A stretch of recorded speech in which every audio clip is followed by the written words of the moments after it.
Hi guys.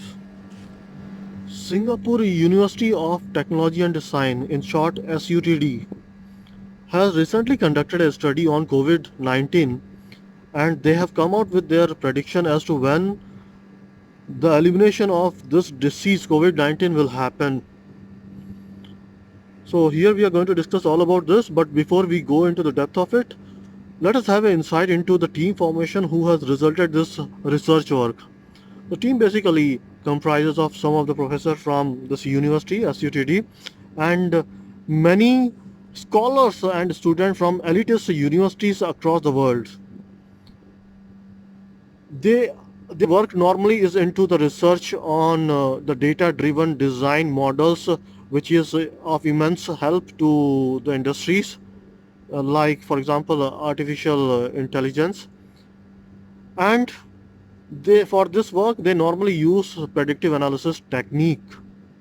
And here in this context of COVID-19 also they have used the predictive analysis technique to find out their predictions.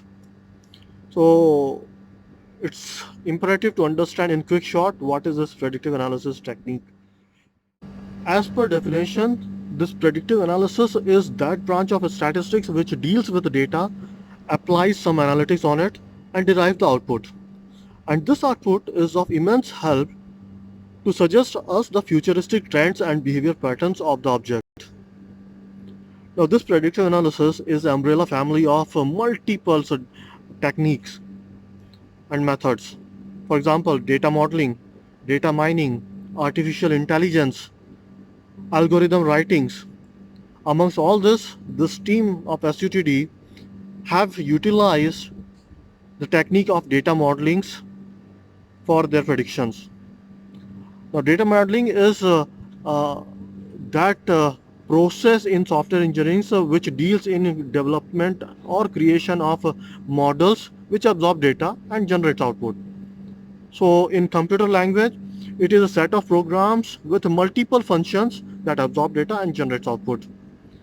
Whereas in mathematical terms, it is the set of multiple equations with many variables and that utilizes mathematical formulas like integrations, differentiations, what we have already learned in the schools, and this generates the result.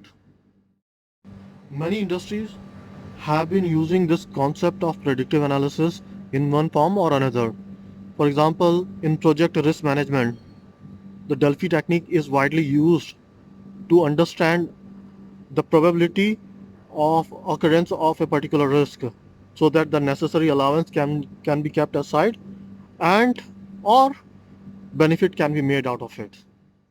Now coming back to the context of COVID-19, this team of SUTD have done their research work using the technique of data modeling, and to this particular approach and it's in this context of COVID-19 they have given it a name SIR, where S stand for the susceptible, that is the number of the individuals who are prone to be affected or infected by this disease.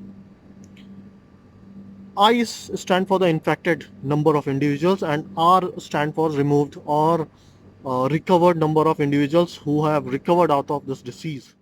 S, I and R plays a crucial role as variables in their equations and formulas. So what they have done, they have actually created a model. They have used external agency data. The agency name is ourworldindata.org. I'm going to put this link in the description along with the link of this university research work in the description so you can study based on your interest. So they have come out with their effort and they have generated the predictions. So let us now look into how effective their predictions was and how accurate their results were. To begin with, let us start using this example and looking at this graph which they have come out with. This graph is of Austria country and it has three graphs. The first graph is the total number of infected individuals Mind it, total number of infected individuals plotted in y-axis. In x-axis it is the timelines. So if you look at the graph here, the bubbles or the dots represent the actuals, and the solid blue color line is their prediction. And clearly their blue color line, the prediction is quite matching with the actuals. So in a sense their prediction was right. Now coming to the second graph. The second graph represents the new number of cases per day, which is represented in y-axis, with a timeline which is mentioned in the x-axis. So this graph is a histogram, and if you look at the curvical nature of the histograms formations, it is quite agreeing with the predictions, which is represented in red color line. So both are agreeing. So here also the result is matching with the actuals. Now coming to the third graph here. The third graph is the number of the new affected individuals plotted in terms of timelines. So here if you see, the trends are going in decline mode. So the blue color is the prediction and the bubble is the actuals one. And clearly the predictions are more or less close by to the actuals. So we can say or generalize that yes, the predictions are quite true, and we can take it with a pinch of salt. Now looking at the second example of New Zealand, looking at the tables I'm putting across here, so what they are saying here is 97% of the elimination of occurrence of the new cases, mind it, elimination of the occurrence of the new cases. I'm not saying the eradication of disease. Here, the 97% of eliminations or the occurrence of the new cases will be achieved by 17th April, which is a bygone date. So that means they have already achieved it. 99% have already been achieved by 25th of April, and 100% of the eliminations of the new occurrence of the cases will be achieved by 11th May. Now this is their prediction. So if we try to match it with the actuals, what we are finding out from here and there, various news source, yes, their prediction is quite matching with the actual results. In fact, there is a I'm going to put out a snippet here taken out from the local daily of New Zealand, The Hill. In the article it is written that the New Zealand government proclaimed on Monday 27th of April 2020 that the country has reached its goal of eliminating the coronavirus after reporting just few cases of COVID-19. They added that elimination never meant complete eradication of disease. Mind it here. So they are not saying that they have eradicated the disease successfully, but what they are saying that they have now gained a control on the occurrence of new cases. So this is the example of New Zealand. Let us read some more graph here. India. For India, what they are saying, 97% of the eliminations of the occurrence of new cases will be achieved by 26 May, 99% by 6th of June, and 100% by 6th of August. For Australia, what they are saying is 97% of the eliminations have already happened by 17th of April, 99% has already happened by 24th of April, and 100% by 2nd of June is going to happen. And if we try to match this predictions with the actual data which we are getting to hear from here and there, yes, of course, Australia has quite in good terms have gained control over this disease, this, or to be specific, the spread of this disease.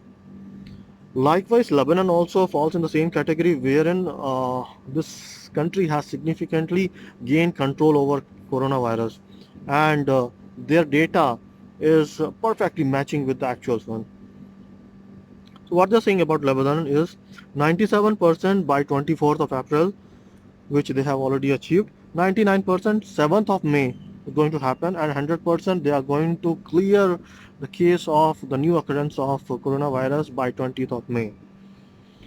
For Pakistan, what they're saying, 97% of eliminations will happen by 16th of June, 99% by 30th of June, and 100% by August. Date is not mentioned.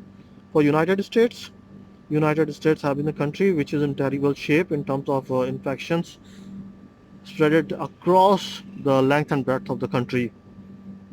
97% by 16th of May, 99% by 29th of May, and 100% of eliminations of occurrence of new cases will be achieved by 13th of September in United States.